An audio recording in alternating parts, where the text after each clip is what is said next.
Hi! For today's vlog, I'm going to check her answer. Let's go. Okay, let's go with the number 3. Number 3, 1/2 and 4/8. So 1/2 plus it's 1/2 and 4/8. Okay, so please explain how to add this one.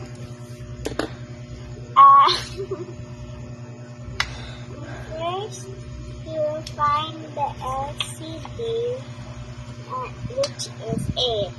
Now you will multiply. Okay, correct. 8. Now you will multiply.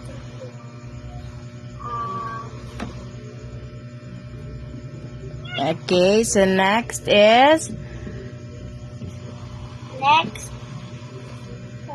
To make.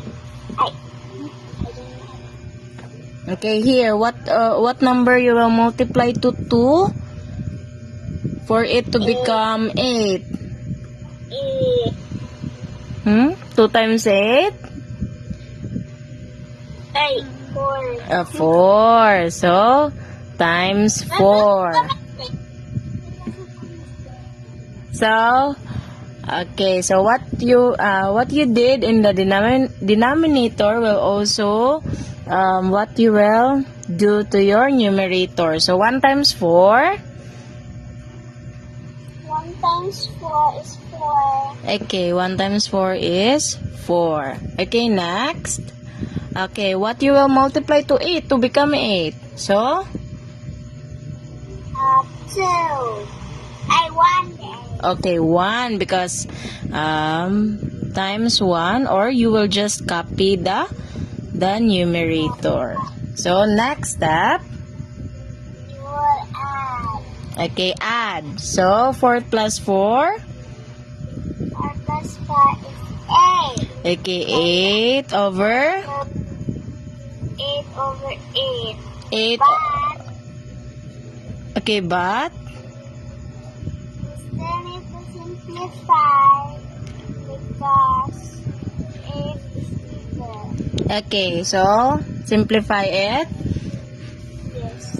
So what number you will divide? You will divide 4 over 4 to 8 over 8. Okay, so let's try. 4 over 4.